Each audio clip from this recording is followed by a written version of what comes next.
Welcome to this fifth webinar about innovation excellence in times of crisis. Today we will be talking about innovation culture, and we will learn that we need both social supportive elements of that culture, but also we need performance management as part of an effective innovation culture. And one of the things that we will share with you is a best practice tool from our Erasmus Center for Entrepreneurship toolbox. We will learn what it takes to come up with rigorous, falsifiable hypotheses for our ideas. And we claim that especially in these times of crisis, we need such a way of working, a disciplined way of working, in order to innovate proficiently. So I hope you like it. Please join us and hope to see you soon. Okay, welcome everyone. Good morning. Let's start with this webinar. In fact, I guess it's number 5 in our series about innovation excellence in these times of crisis.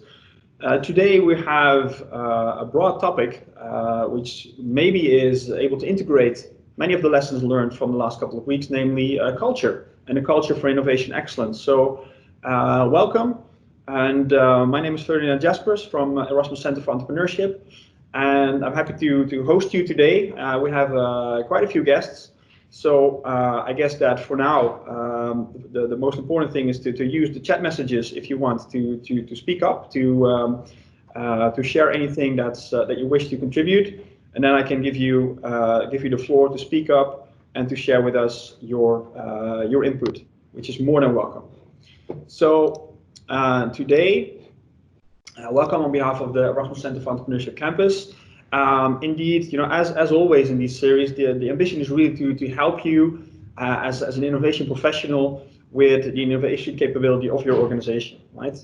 Because this innovation excellence that you've maybe been able to build up in the last couple of years, we want to be able to keep that, and maybe even we want you to leverage that in these times as much as you can, because probably this is when we need it the most.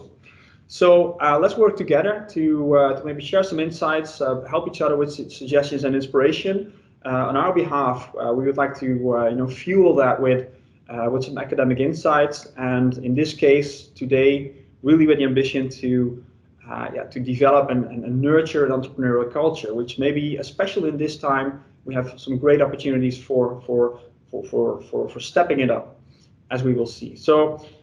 Please, share your questions, challenges, and anything you wish now, but also for maybe at a later stage. So let's jump in, and let's first, again, as always, just in 1 or 2 minutes, share with you the essence of our philosophy here at Erasmus Center for Entrepreneurship when it comes to innovation excellence, which is first and foremost the notion that innovation and the innovation capability really is a system. So if we want to work on that, also on this culture, we need to adopt systemic perspective. So everything has to come together in order to create this, as you see, race-winning innovation machine. And how do we specify that at a greater level of detail? Well, the governance system, if you will, that we have consists of 8 elements, and we've covered them in more or less extent in the last couple of weeks. First and foremost, these 3 notions about the innovation thesis, the content of your innovation program. So why do you innovate? What types of domains and innovations do we focus on, and what kind of intensity in terms of resources, time, etc. do we commit to those innovation activities?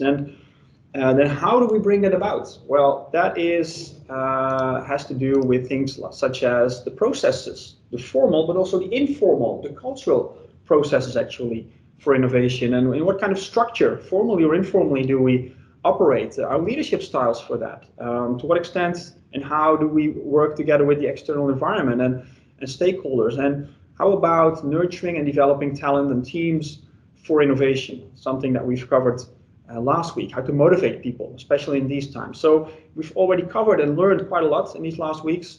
So now let's step it up and see how this relates to culture, because is it all these 8 elements and how they manifest themselves in your organization? Isn't that also, in many ways, the culture altogether? So let's be more specific about this and let's learn together.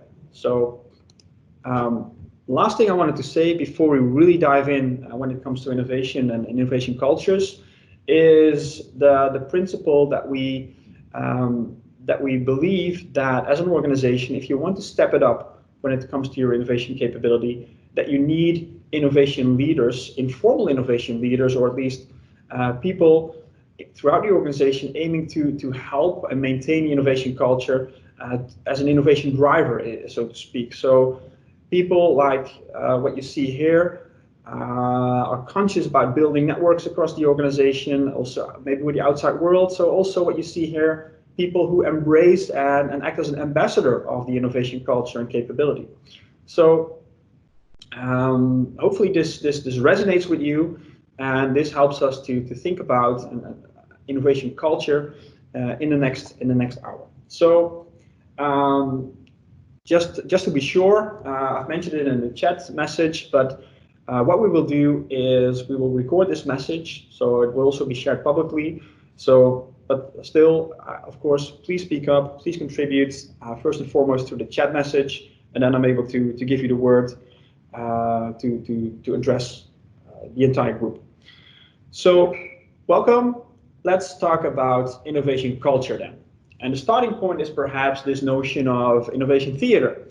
And this is this idea that maybe it seems like, and it looks like your organization is quite innovative and entrepreneurial because of some job titles, some physical or highly visible artifacts. But does this mean that your organization is truly innovative, that you're serious about it?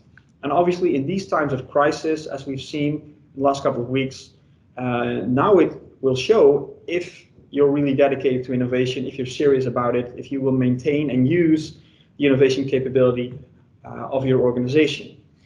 So what then does it mean to have a truly innovative and entrepreneurial culture in your organization? Well, let's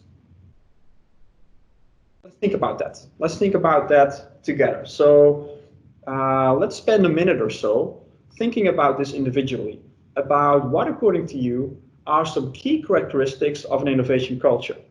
So let's spend a minute thinking about that and contributing through a chat message, one or more, what you believe are key characteristics of an innovation culture.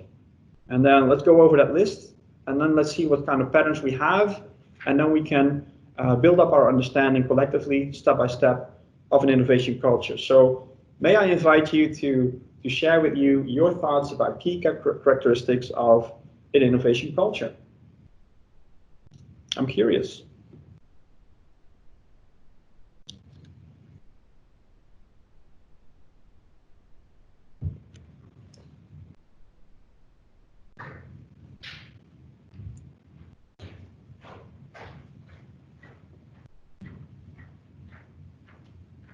Nice, so we see the messages coming in. There's leadership, failure, learning, anything is possible, right? So probably creativity, thinking outside of the box, okay.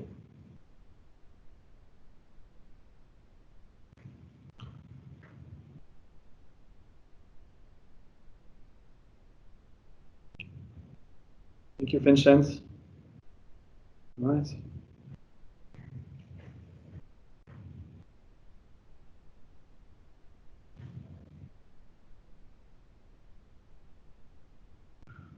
Okay, let's wait a couple more seconds. So please contribute. Please press the button so that we can see your contributions, and then we can start working from there. Okay, dare to ignore the old rules.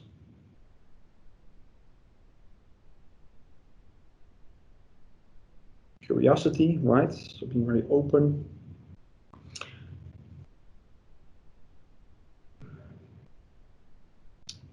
Okay, thank you. Let's work from here. Let's look at these points, because looking at your contribution, like failure, anything is possible, act fast, do first, get approval later, dare to ignore the old rules, curiosity. It's very interesting because in many ways this is exactly what I expected to receive in this set of contributions. Because let's look at this list. For me, what you're all sharing is indeed what comes to mind first and foremost when we think about an innovation culture, which is a couple of characteristics that are very easy to like, that probably every manager or every leader finds desirable for his or her organization. So indeed, things like tolerance for failure, or in other words, celebrate learning, I guess, if we are more accurate. A willingness to experiment, and also safety, right? So we've talked about that last week. So to have highly effective teams, diverse teams, people really bringing themselves, their diversity, their knowledge, their curiosity to the table. Collaboration, obviously, when we talk about team effort, communication, free sharing of information, and a flat organization. So having to do with autonomy, with delegation, all these kind of things. So very easy to like, and indeed very important contributors to an innovation culture. And at the same time, this is just one side of the coin, we could say. So looking at this list, and then probably, hopefully you understand that this is all easy to like. Then now the follow-up question to you. Maybe again, first and foremost by sharing through the chat function, and then I will invite some of you to speak. But first, let's address this next question. What do you believe are other elements that we need in an effective innovation culture that are not present in this list? So is there anything that you would like to complement if you see this list? So think about that for a minute. Please share one or two thoughts, and then I'm curious to learn from your contributions, and then we can open the discussion.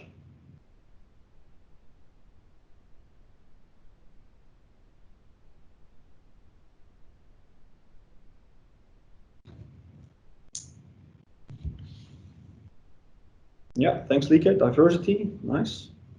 So anything else?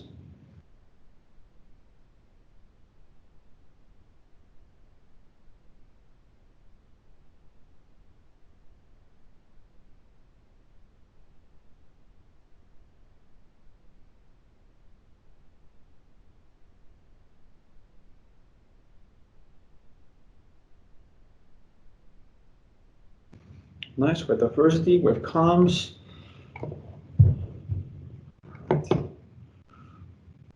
Time, right?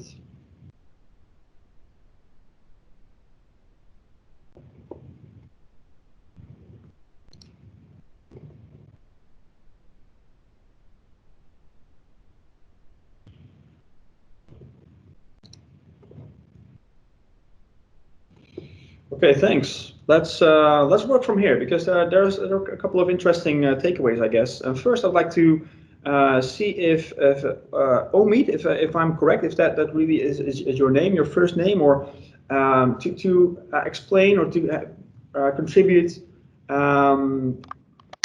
your contribution, to clarify your contribution, which mentions leadership. So, Omi, what do you think? So please introduce yourself and also explain a little bit what you mean by leadership when it comes to an innovation culture. What type of leadership? Omid, are you still with us? Yes, can you hear me? Yes, absolutely. Yes, hi. Yeah, you are right. My name is Omid. This is my first day in ECE, and thank you very much. About the leadership, I think the most important thing in any company is the difference between management and leadership, because if the culture of leadership we will be able to follow that culture in the company. The leader or the leaders in the company, they are a sample of the following the innovation cultures, and other people can trust them and follow the steps. Nice, thanks so much. Welcome to the webinar, and thanks for your contribution. So if I understand correctly, it also has to do a lot with being a role model to showcase entrepreneurial and innovative behavior. Yeah, we are right. Okay, thank you so much. Thanks. So leadership is something that we will cover a little bit more later on, because indeed it's of vital importance in relation to culture. So we'll explore that in a bit, but also because, as I will show you right now, leadership is indeed one of the elements on the other side of the coin, so to speak, because on the left we see indeed those easy to like behaviors, and what they have in common is that they really have to do with indeed with more social supportive elements. So also if I see contributions like diversity in the team, growth mindset, communications, etc. For me, still that is on the one hand, very much related to those easy to like, more social supportive characteristics of a culture. And now look at the list on the right-hand side, looking at the difference or the complementarity between the things on the left and the right. So yes, tolerance for failure, but that doesn't mean that there should be a tolerance for incompetence. Really the notion that these are two completely different things. So stupid mistakes or mistakes because of sloppiness are obviously something that we can't tolerate in an innovative, in a culture for innovation excellence. If we think about experimenting and the ability, the freedom and the willingness to experiment, has to go hand in hand with a disciplined approach to experimenting, because it's learning. We want to do, as we call in Lean Startup, we don't want to have any waste in our learning process. So discipline. We'll talk about that in quite some detail later on. Safety, which we've discussed earlier in our series of webinars, is of vital importance to motivate teams and people. So that has to do with this diversity, etc. But at the same time, we can only leverage the benefit of safety if there's also this honest and candid way and approach of leveraging that, of giving and receiving feedback. Collaboration, yes, we need that, but at the same time, we also need at the individual level accountability for your actions and learnings and contributions. So flatter organization, absolutely, autonomy, etc. But at the same time, and here you have it, a strong leadership is also necessary for communicating vision, for setting vision, for making sure that there is, for instance, aligned autonomy in your organization. So let's explore these things in a bit more detail as we proceed. So, but before we proceed, I'm curious. I know you've thought about this. You gave some very relevant contributions to the chat messages. So if you look at these two sides of the equation, if you reflect quickly on your organization or your view about culture, does this resonate with you? Do you have any questions? Do you have any comments? Anything at all? Is there anybody who'd like to make a contribution at this point? Then please send a quick message, and I can give you the word to contribute to the group. So if there's anybody at this point.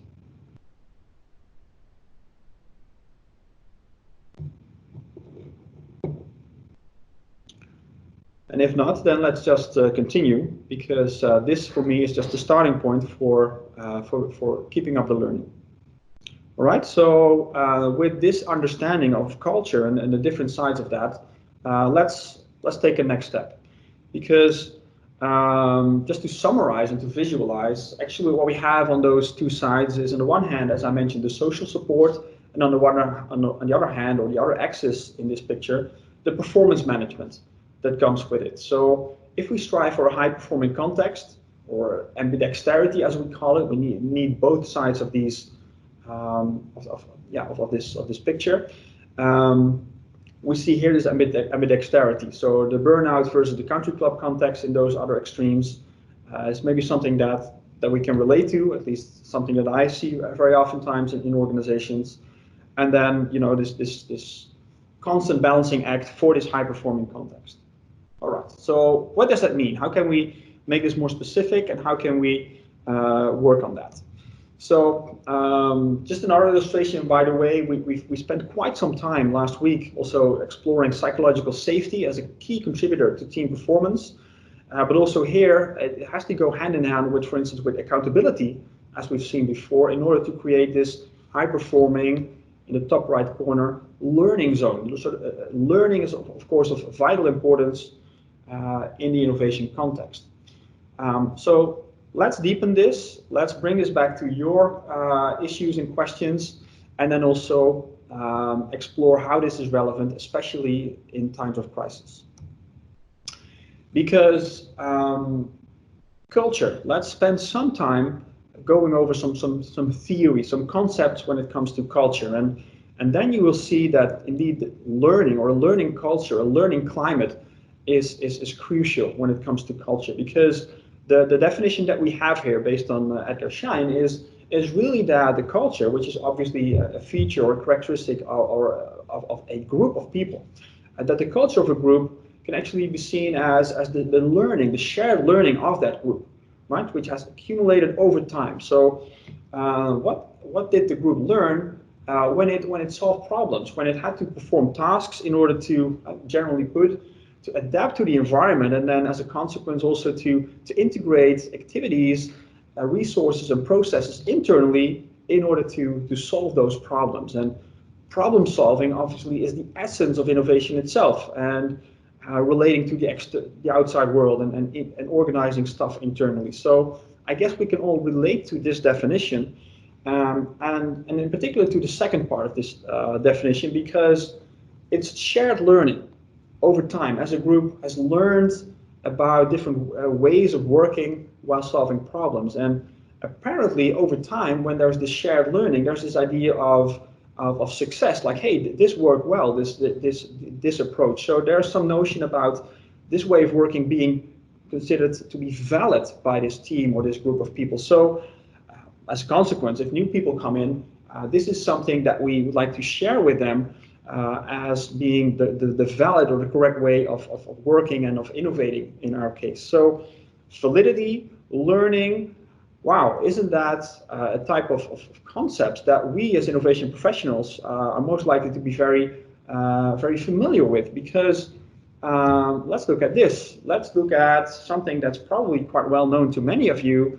namely, if we think about the process of turning an idea into a business model or a validated business model, then we have this process, this way of working of lean startup, which is really a learning tool, right? We build hypotheses, we measure, we collect data, so we measure things, and as a consequence, we learn quite iteratively, etc. So yes, so this is a way to innovate, but in the same way, considering maybe culture as a management tool, as we will see in a bit, we can also have this mindset, this build, measure, learn mindset, reflecting and working on the innovation process itself.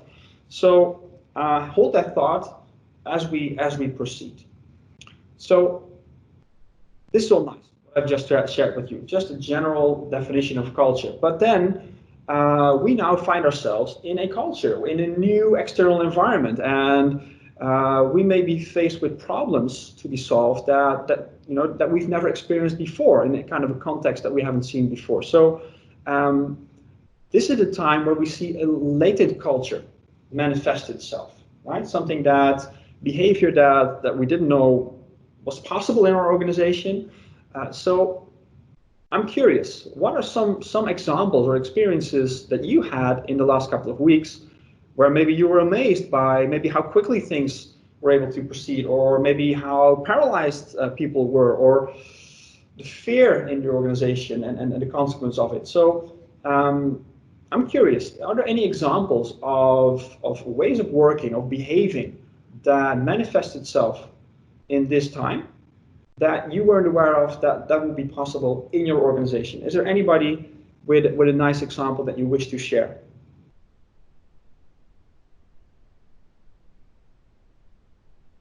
Anybody?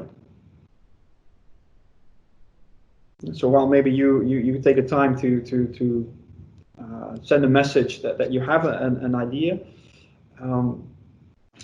Again, in general, this is something that, for instance, last night when we were together with a group of about 10 innovation professionals, quite a few indeed mentioned, like, wow, we work almost, for many years now to develop the innovation competence of our organization.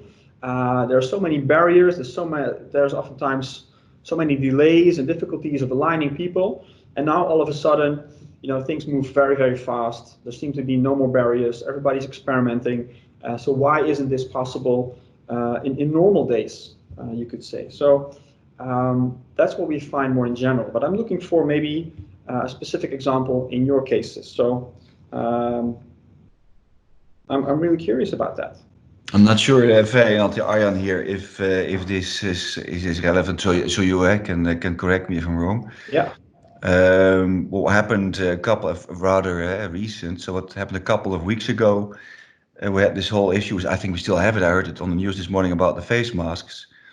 And one of our colleagues of at DSM, Shakri Fioun, got a call from somebody out there asking about this situation. Could we do something as DSM? And then I think within 2 weeks, 3 weeks, we gathered a number of people around, and there was nothing formal. It was we just let it be known that we were working on this issue of face masks inside DSM and outside DSM, and then a number of people gathered around it, and now we have part of a solution. But it happened really fast. It was under pressure. We were taking rather big risks because, I mean, well, let's keep that internal. But still, it happened, and I like it a lot. I think I'm triggering to the word of latent, Ferdinand. There is this latent, I think, entrepreneurial culture in parts of DSM, maybe not all of this. It's a large company, but in parts of innovation, it is there. So if then something like this happens, like a big issue, like a crisis, then you see people gathering around that torch, around that flame. Of course, what then becomes really essential is that you sort of direct all that energy, because what also happens is that there's like if you compare it to a football field, there might be five keepers and there might be no people doing the spits. That's a bit of an issue, and also because everybody's doing it in spare time, you have to sort of make sure everybody feels included.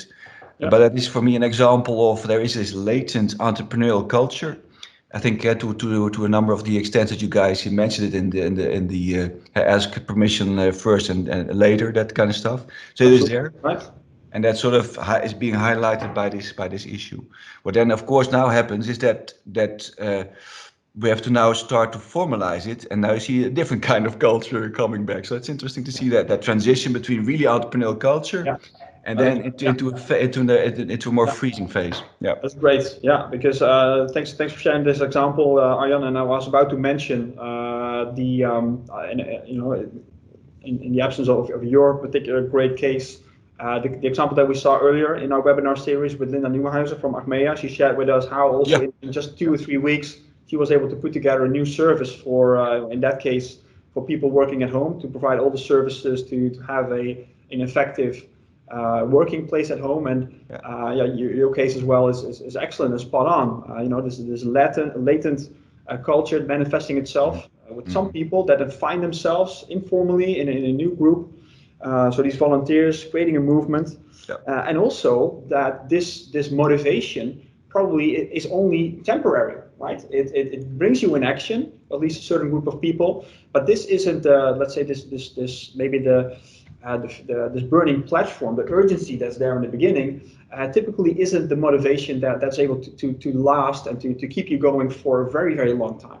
At some point, as you formalize, the motivation has to come from other directions. And this is just to bring home a message that we've seen earlier. And then it also comes back, Omid, to leadership and role models and communication style, namely that at some point, leadership, or at least the vision in such a volunteer group, should really be about the positivity and the progress you want to bring about, rather than just put out the fire initially. So I think this is also a great way to illustrate and to stress again this message based on, Arjan, your example. So maybe one thing to add to that, which also very much relates to what you were just saying, Ferdinand, and I see a lot of movement happening around me. I mean, not in my own organization. Well, there is also a lot in my own organization, but I, of course, since I have my own company, I do not work or no longer work in a large corporate, but of course worked in a large corporate for 20 years or so. I think the thing that is, let's say, overarching in this start of a movement is that all of a sudden the burning platform becomes way more personal for people. And that is, that we're all in this crisis together, and that's connecting people. And of course, it could also be a trigger point from a leadership perspective to indeed look at your the storyline of organizations and how you translate your bigger vision of a organization to something that really relates to people and makes it personal for them. And my reflection, also from having worked in a large corporate for a long time, this is really hard, and I think only a few companies really succeed in making it really, really personal for people in a way that they want to connect to it, because a lot of the strategy, vision shared across organizations is, of course, nicely communicated quite often, but not always authentic or really getting to the hearts of people, because they still work and live in a very large corporation where it only gets personal to a certain extent. Thanks so much. Thanks, and I guess that's spot on as well, as a compliment to what Arjan mentioned. So lovely remarks there, and exactly also the transition I wanted to make again, Angelique, to the link between culture and leadership. So indeed, how to bring home this notion of the vision, how to relate that to the people. So building on that, so thanks, Angelique. It's back to culture and leadership, also in relation to Omid and your remark earlier. So there, the next step is really that culture is what a group learns, as we've seen before, summarized, and also that leadership and culture go hand in hand, actually. So one way of looking at it is that there are two sides of the same coin. And personally, I love this quote, is that by Edgar Schein, is that actually he views leadership as the management of culture. Okay, and not that this is easy or that it's predictable, but at least that we can see this as culture as a management tool, as Clayton Christensen would say. So, and it all, at the end of the day, then has to do with creating a learning climate, right? And without having to go over these points in detail, just in general, something that we've learned last week is talking about effective teams or creating such a movement and formalizing such a volunteer movement, as Arjan mentioned. At the end of the day, it's really about, if you want to create a culture, it's about this learning climate. So that we're conscious of what we learn, how we learn, and that we share those successes, and that this becomes our way of working. And part of that, and that's exactly what Angelique contributed, is the first point is about this compelling and non-negotiable positive vision. And that might be very particular in these circumstances right now, when it becomes way more positive, more personal. And as we've seen before in our session about portfolio management, we see that there are great opportunities now to have the innovation content and thesis of your company and organization be related much more to sustainability goals, for instance, right? So to environmental and social causes that might motivate us. So that's something that we see happening more and more. So role models, Omid, you see that at point number 6. Point number 8, these barriers, for innovation, you see them sometimes still in place. Sometimes, in many organizations, innovation now is more difficult than ever, given resource constraints, budget constraints, and in other organizations, almost seems like barriers have vanished, and there's much more room and autonomy there for innovation and experimenting. So what does this bring to our discussion? As far as I'm concerned, in these times of crisis and urgency, we don't actually have the time to create an ideal learning climate, right? Because we might not have the time to train people, to involve the learner, and to provide support groups, etc. So we need other ways to create a learning climate and to make sure that we can innovate in an excellent and disciplined way, remember, in these times. So what we see oftentimes in organizations is that the left-hand side of our culture, of our definition of culture, the social support, etc., the easy-to-like characteristics, maybe initiated by this innovation theater, which can be it should be very useful, especially in the early days. We see that those parts of the innovation culture are covered quite well. However, the performance management, the accountability, the discipline, etc., really takes time to nurture that and to integrate that in the shared success and learning of teams. So a key question, especially I think in times of crisis, is to work on the performance management of innovation. And how can we step that up? How can we make sure that we innovate faster and more effectively, etc.? So that really comes to how can we, for instance, implement or at least use lean startup principles, which is really about a scientific, rigorous way of innovating. How can we step that up? How can we really come up with meaningful and also falsifiable hypotheses? This seems quite technical, but we have, and I'm happy to share that with you in a minute, developed a tool at ECE that will help you to do just that. A quick introduction to that would be, or background to that would be the example that Linda shared with us in a webinar before. So she was able to create in a very effectual way, right? So very much triggered by the motivation and the resources, the partnerships available to create a new service for her organization. But also she wanted to have proof for the desirability of that idea. So she shared with us in this webinar earlier her way to experiment with the idea. So she developed a fake door test, right? So kind of a mock-up where people could subscribe and register. And she specified a threshold of 100 subscribers in an X amount of days. Well, in fact, what she found was 400 people registering for that service. So that was, a positive confirmation, you could say, of her idea in this early stage. But my question would be, how do you come up with that threshold of 100 subscribers?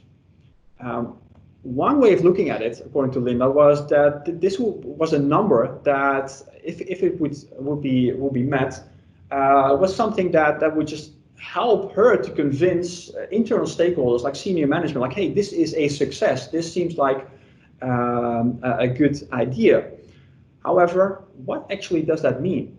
And that's why I would like to share with you a tool that I guess is useful for many of you to step up your innovation efforts when it comes to this rigor. So let's dive in, see what you think about it, and then let's reflect on that together. Because what we're talking about is what we call the business model delta. So probably you all know the business model canvas, right? You see it right here in front of you. However, what we like at ECE is to complement that with this delta, this triangle at the bottom, explaining the difference, obviously, between the cost and the revenue, so actually profit.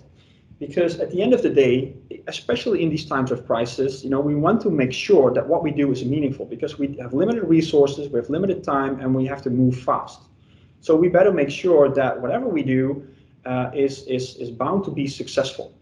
We can't predict the future, but we can at least specify what for a minimum we expect to get out of it.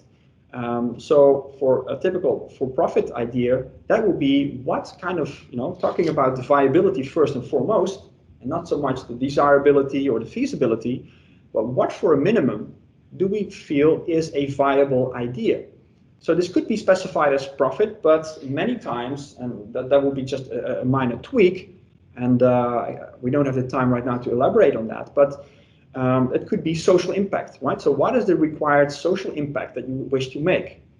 And then this could be the starting point of your exercise. But let me just quickly illustrate what we mean by this business model delta exercise and how it relates to innovation in times of crisis. So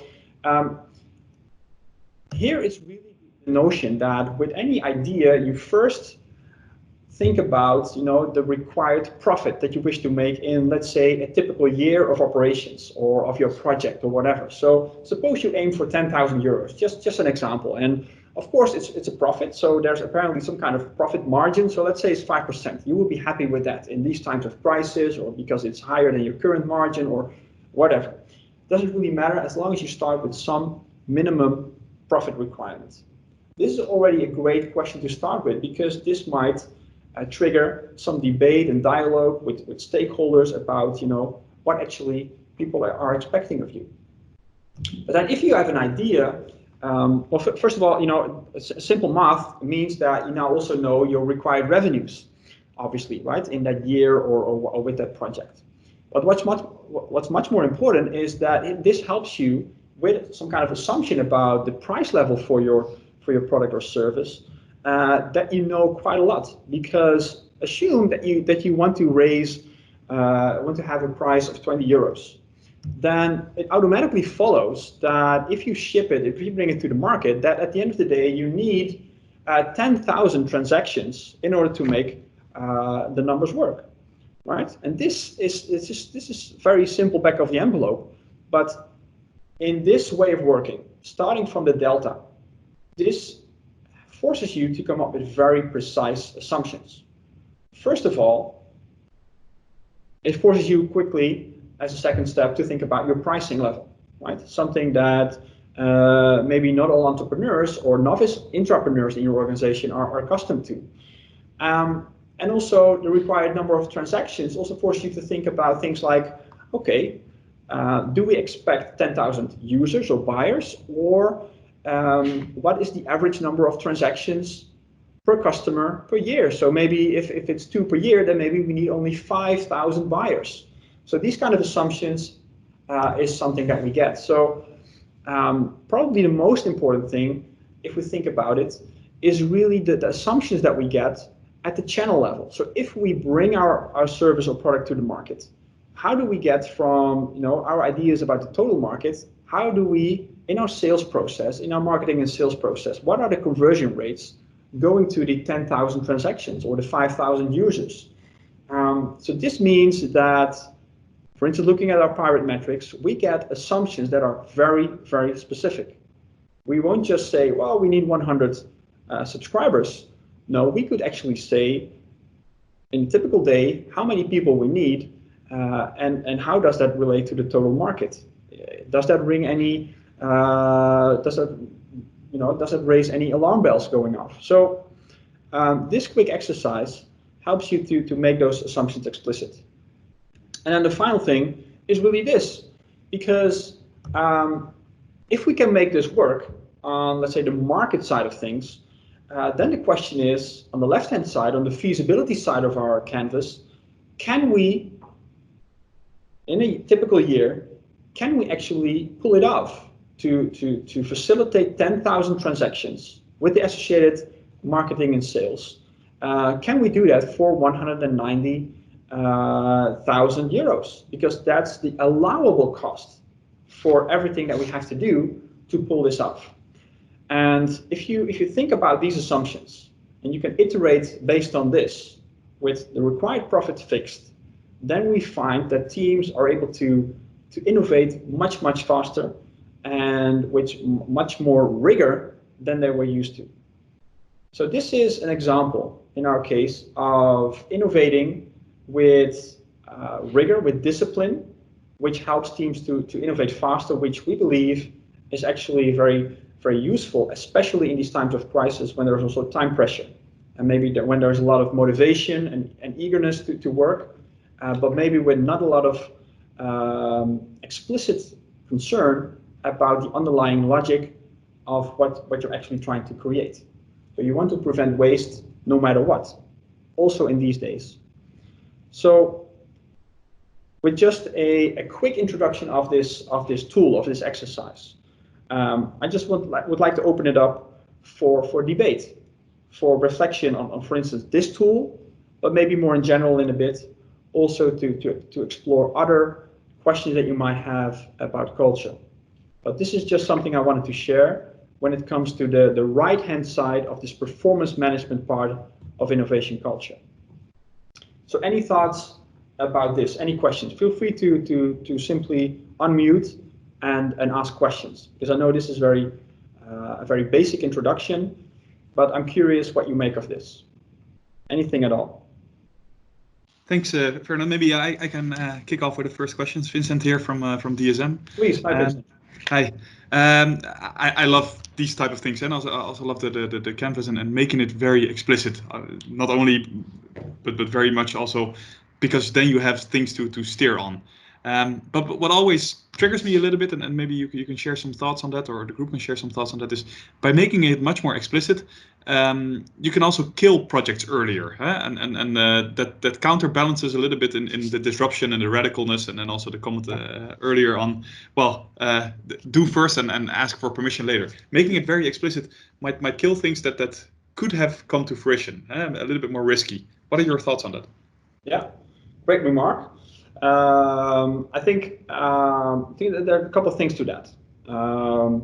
First, I would like to bring it back to effectuation, right, which we've covered in one of the webinars before, which really is about, with motivation, which we just talked about.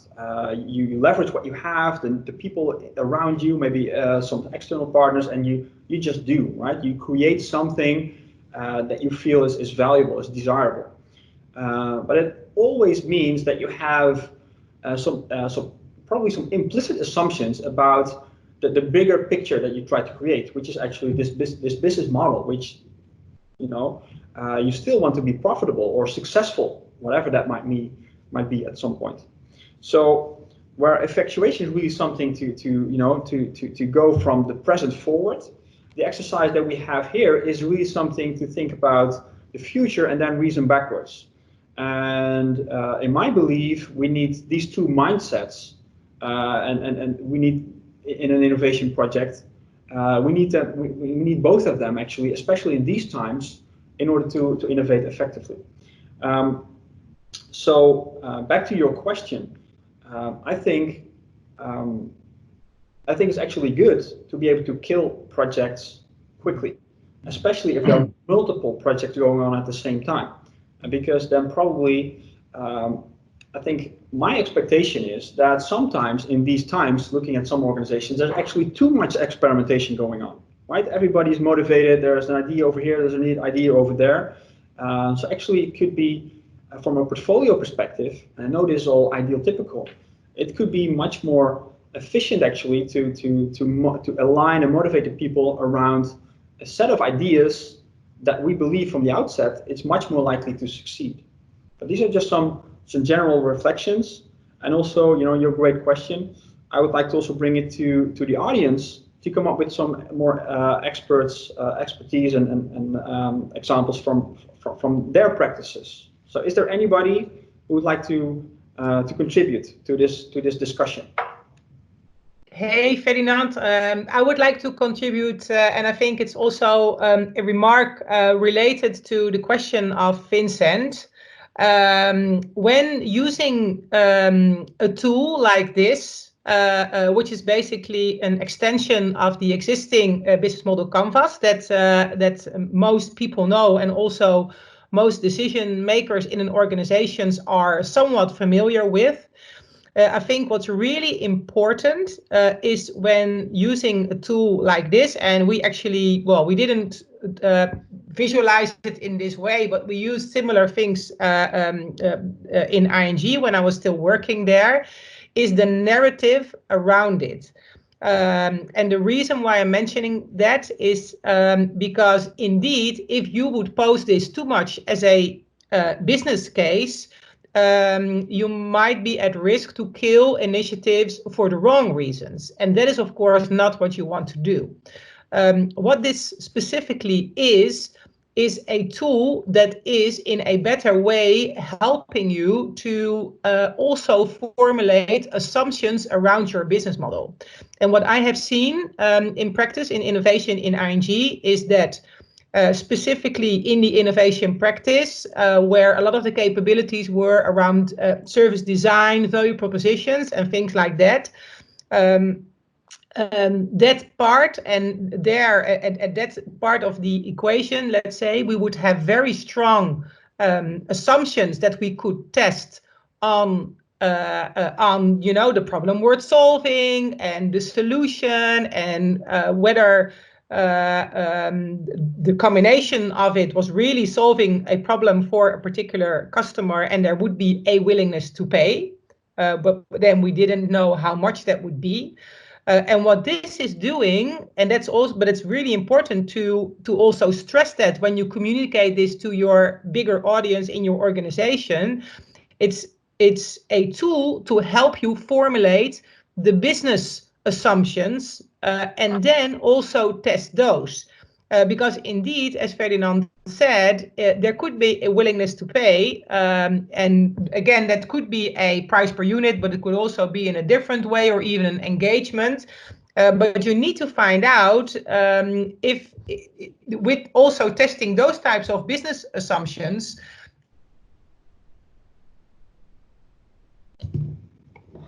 Oh, Angelique, I think we can't hear you anymore. I think your audio switched off. But I think for now your contribution is spot on, and I'd like to complement that. And I'm also curious what other people think about it or how Vincent contributes. Is the following: going back to our definition of culture, which was really about a shared success of a group. And Vincent, the example that you give, like hey, there's this enthusiasm, people just start and don't ask for permission, they just go. Of course, it's very risky that at the end of the day the project is indeed killed, because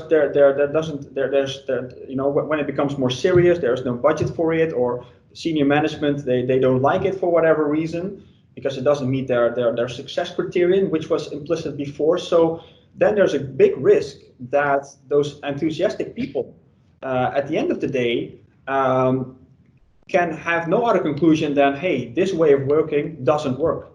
So it doesn't contribute to their shared learning about what is successful as a way of working. And this, to be honest, is something that we see quite a lot. That simply because of enthusiasm and, hey, the business model canvas, we use some post-its and we work fast, that at the end of the day, this isn't contributing to a lasting culture of systemic and proficient innovation. And that's actually why on the accountability part, the performance management part, we believe that, and we've seen that this way of working, this tool actually is not just a way of innovating, it's also a way of making sure that this lean startup culture, if you will, is much more likely to be implemented and to become part of the, let's say, the unconscious way of working in an innovation team. I think a good point, Ferdinand. So at DSM, we also use in terms of culture. We want to have a culture where we embrace, and we don't mitigate, but we embrace uncertainty, because in uncertainty, of course, there's a downward risk, but also an upward potential. And that is, we want our teams to embrace that, and this approach helps in doing that, because like Angelique was saying, it sort of flushes out your key assumptions. So you might even go into places where you might not have gone if you would not have been able to use this kind of a tool. So for us, it helps to embrace uncertainty and to benefit from uncertainty, actually. Nice. Thanks, Arjan. Vincent, can I ask for a short response, or? Yeah, sure. No, and I like this the discussion very much, because I think it's a constant balance. And in my current role, I'm focusing a lot on portfolio management, and I have discussions daily, and also on the early phase of the pipeline. Well, the more data we have on what is going on, the better. But that balances a little bit with if we ask for loads of formalities and loads of data at these early phases, it stops the creativity. So finding this balance, I think, is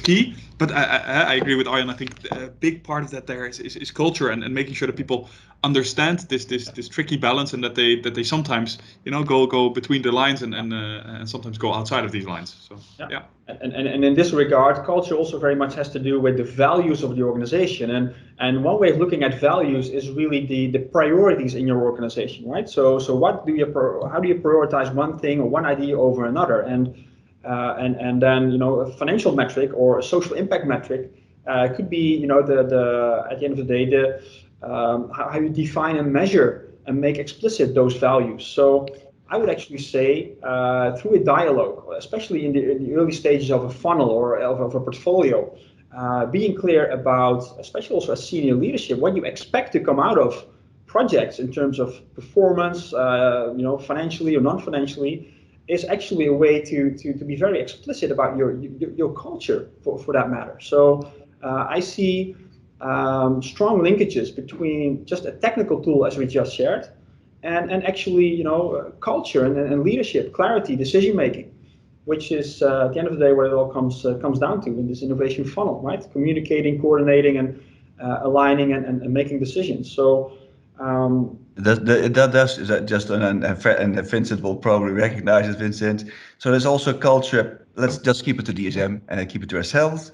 There's a culture at senior leadership where we say, well, we will only wake up, we'll only start if something will bring us 500 million at an IRR of 20%. Okay. Now, if that's also part of a culture. That's thinking big.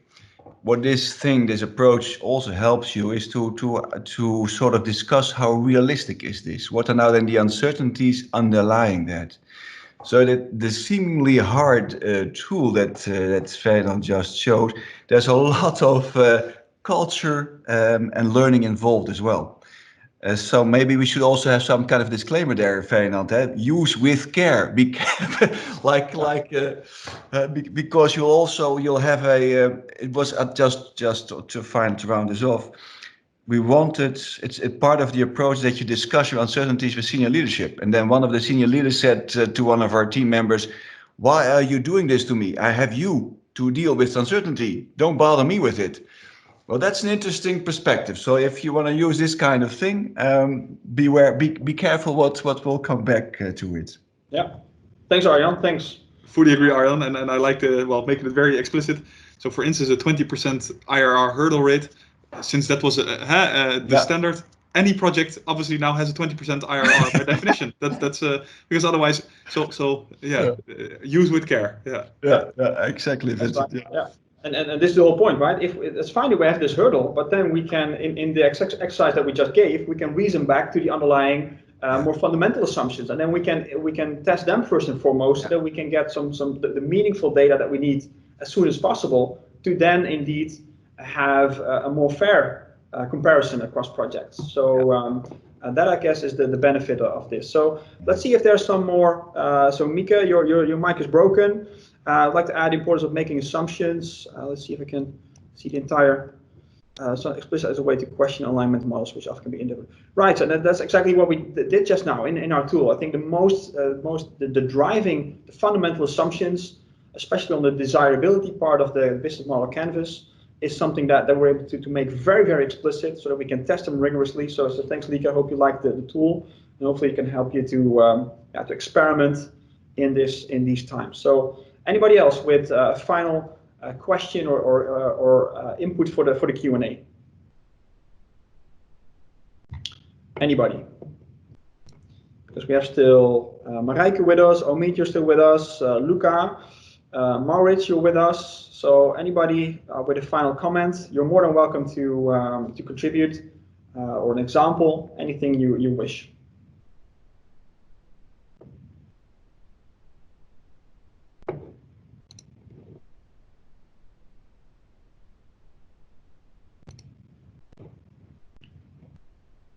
See, okay, well then, if there's no more comment to make at this point, then let me go back to the presentation, and then we're nicely done in exactly one hour. Let's see. There's one message in the. Okay, so Maurits, I think that's a great conclusion at the very end. Something that we've referred to before, and you've seen that in your organization. Indeed, the surprise that you have, Maurits, at TNO in your case, about apparently the flexibility that's there in your organization, but so far it's been latent, and all of a sudden now it's showcased, and you see a lot of opportunity to. And indeed, I remember you sharing that last week of the flexibility in your organization to adapt to the new situation. So I believe from last week it was also very much, an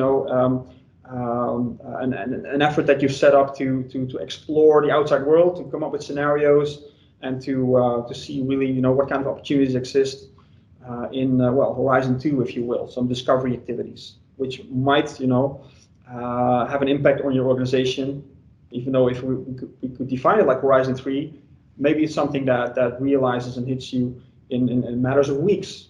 So thanks for that, Maurits. Okay, so with that, You're welcome, Maurits. I can read your mind from a distance, so great summary there. So that, I guess, is a great way to summarize it, indeed, and to wrap it up, because this is about 1 hour. Thank you for being with us. And again, this was all to support you to be even more excellent in innovation in these times.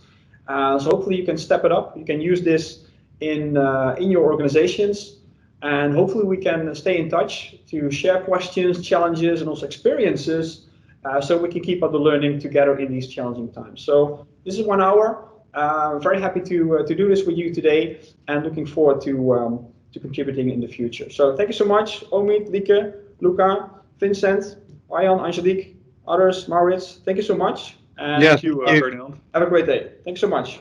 Bye bye. Enjoy the long Bye. weekend. Bye. Bye, Angelique.